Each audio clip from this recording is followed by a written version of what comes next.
Carson Wentz. Thank you.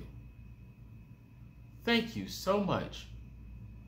I hope this game quiets most of the doubters, the haters, everyone that didn't think Carson Wentz was going to go out there and perform. No, some fans didn't even think he was going to be good the whole year. Oh, injury this. Oh, injury that. Oh, he doesn't make the right read. Oh, he's inaccurate. He's injury prone. He's bad luck. All this, all that.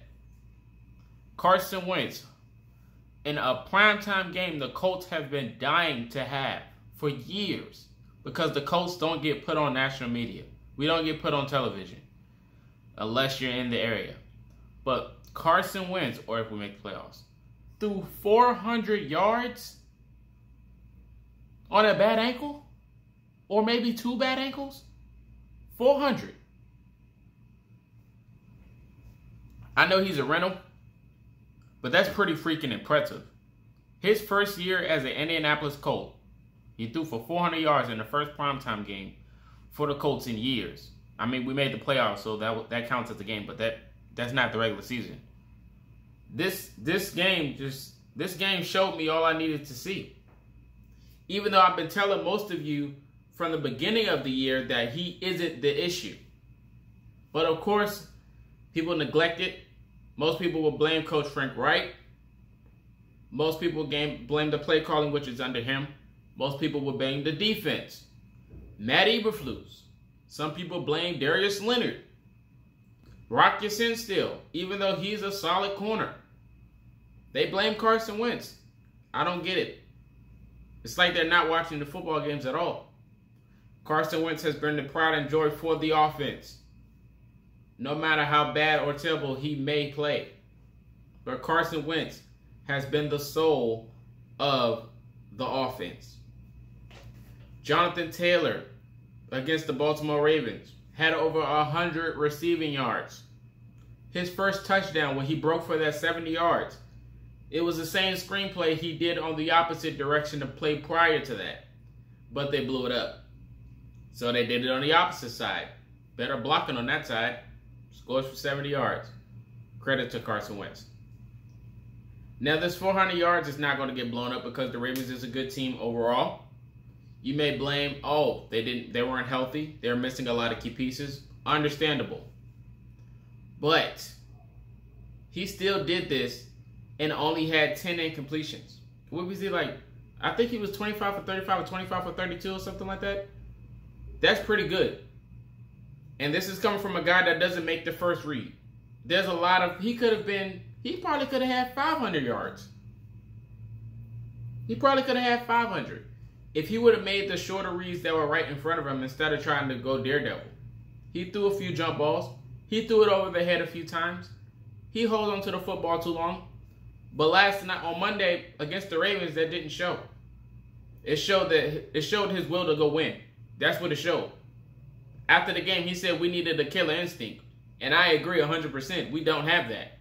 You cannot be up with 25-3 or 22-3 and blow that lead. You just can't. You got to have a killer instinct, and I agree 100%. And that's what we're missing. And that's another reason why Carson Wentz is not the reason the offense was struggling before Monday. He was not the reason. Carson Wentz, even though he is not the most accurate, he might not be the best. He was a good quarterback from week 1 going up into week 5. I had no issues. Most people, they bounded him for having at least 12 interceptions. He hasn't thrown one yet. You want to count that fluke fumble as a pitch toss as one? Sure. But that's 1 interception going into week 5. He's been one of the most accurate, I would say. He's been doing really good so far. So he can't get blamed for me. And that 400-yard game just showed a lot of people that Carson Wentz is here. Carson Wentz needed the Indianapolis Colts. You might not want to agree to that, but he needed the Indianapolis Colts. Why? I can tell you why. Because the Colts is an under-the-radar team. Nobody really talks about the Colts. And what's one thing that was an issue in Philadelphia? The media. It's a distraction to a lot of players. It can be. and it plays a part of your game. It takes a mental toll on you. I agree, it really does. The media was talking about the Eagles for a long time because they were losing. They weren't successful. They were talking about Coach Frank. They were talking about Doug Peterson when he was there. Then they mentioned Carson Wentz not staying healthy. All those things play a role.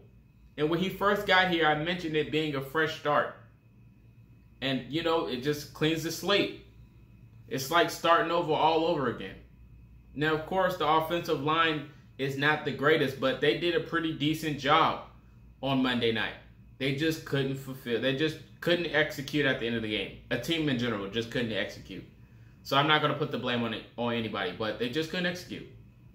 But the fact that game, and how good Carson Wentz was moving with that game plan, the motioning was beautiful between the receivers. I seen just about everybody motion on offense. I seen Michael Pittman Jr., Paris Campbell, Doolin, Pascal, Doyle, Mo Alley Cox, Jonathan Taylor, Naheem Hines, Marlon Mack.